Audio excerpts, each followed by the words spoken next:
সমস্ত অশান্তির মূলে হচ্ছে এক প্রচুর পরিমাণের চাহিদা।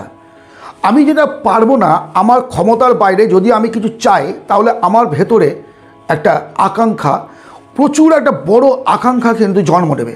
আর এই আকাঙ্ক্ষা যদি আমি পরিপূর্ণ করতে না পারি, তাহলে কিন্তু মনের মধ্যে একটা হতাশা আসবে যে আমি একটা ফেলিওর মানুষ, আমি জীবনে কিছু করতে পারলাম না। তো চাওয়ার সীমারেখাটা কেমন হওয়া উচিত? চাওয়ার সীমারেখাটা হতে হবে আমার জীবনের ন্যূনতম চাহিদা, মৌলিক চাহিদা আগে মেটাতে হবে, অর্থাৎ অন্ন, বস্ত্র, বাসস্থান, স্বাস্থ্য, শিক্ষা। যখন আমার এটা হয়ে গেল, দেন আমি চিন্তা করব যে আমার এবার একটু যেটা প্রয়োজন সেটা হচ্ছে ফাইন্যান্সিয়ালি ফ্রিডম। এই যে ছোটো ছোটো ছোটো ছোটো অ্যাচিভমেন্টগুলো যদি আপনি ধাপে ধাপে এগিয়ে গিয়ে আপনার জীবনটাকে সুন্দর বাগানের মতো সাজাতে পারেন, আপনি জীবনে উন্নতি করতে পারবেন। জীবনে মানসিক শান্তিটার বিশাল প্রয়োজন। বাড়িতে অশান্তির মূল কারণগুলো আমি যেটা উপলব্ধি করেছি সেটা হচ্ছে অভাব। ছেলে বলল, বাবা আমি এত দামের একটা জ্যাকেট নেবো, আমি দিতে পারছি না।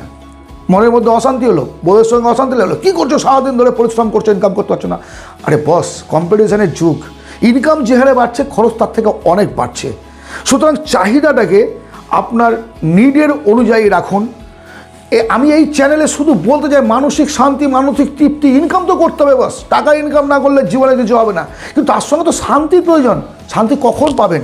আপনার কোনো আত্মীয় অসুস্থ, তার পাশে গিয়ে দাঁড়ালেন, তাকে একটু হেল্প করলেন, যতটুকু সামর্থ্য।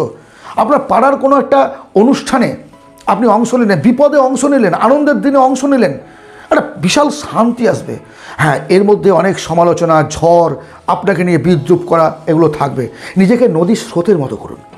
নদীর স্রোত যেমন ক্রমশ উৎপত্তি স্থল থেকে সমুদ্রের দিকে চলে যায়, জানে না গন্তব্য কোথায়, তবুও কিন্তু গিয়ে সমুদ্রে পড়ে। আর তার সঙ্গে পুজো করা ফুল, ড্রেনের জল সবই মেশে। বা নদী কিছু তোয়াক্কা করে না, যে আসলো, যতক্ষণ ক্ষমতা তার সঙ্গে বয়ে গেল, তারপরে স্টপ হয়ে গেল তার গতি, সে থেমে গেল, কিনারায় লেগে গেল, কিন্তু নদীর জল গিয়ে পড়লো সমুদ্রে। নিজেকে সমুদ্রের দিকে নিয়ে যান, এক সৃষ্টিকর্তার আনন্দময় জগতের দিকে নিয়ে যান। পাপ করার আগে একবার ভাববেন যে ওপরে কেউ আছে, যার সৃষ্টির ইশারায় সারা জগৎ চলছে। অন্যায় করার আগে ভাববেন আপনার হিসাব পুঙ্খানুপুঙ্খভাবে লেখা হচ্ছে। আমার এই রেকর্ডিংটা যেমন রেকর্ডিং হচ্ছে, আপনি শুনতে পাবেন, অনুরূপভাবে আপনার আমার মস্তিষ্কে এমন এক চিপ বসিয়ে দেওয়া আছে যে সেটা মৃত্যুর পরে খুলে তার সাজা, তার আনন্দ হবে। আপনার মধ্যে যদি এই উপলব্ধিটা আসে, আপনি অন্যায় করতে পারবেন না, পাপ করতে পারবেন না, মানুষের পাশে গিয়ে দাঁড়াবেন, ভালোবাসা পাবেন, ভালোবাসা দেবেন। আসুন আদর্শ মানুষ হয়ে, আসুন একজন জৈবিক ক্রিয়াকলাপ সম্মত পশুদের মতো আচরণ না করে এক অনাবিল শান্তির দেশে যাই। মুখে থাকুক অমলিন হাসি, পবিত্রতার মধ্যে এগিয়ে যাই আমরা। এর জন্য প্রয়োজন শিক্ষা। না, স্কুল কলেজের শিক্ষার কথা বলছি না।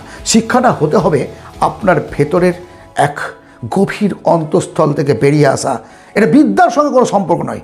মানুষ কীভাবে চলে, মানুষ কীভাবে বলে, মহাপুরুষদের ফলো করুন, তাদের জীবনযাত্রা দেখুন। অনেক কিছু তো তাদের আছে, নাই? কতটুকু ভোগ করে, কতটুকু? আজ থেকে মনে এক অপূর্ব তৃপ্ততা নিয়ে আসুন। বাঁচুন মানুষের মতো, বাঁচুন মানুষের মতো। মৃত্যু যেন হয় এক শান্তিময়। ভালো থাকবেন। আমার আলোচনা ভালো লাগলে একটা লাইক, সাবস্ক্রাইব করবেন। পরবর্তী ভিডিওতে আবার কথা হবে।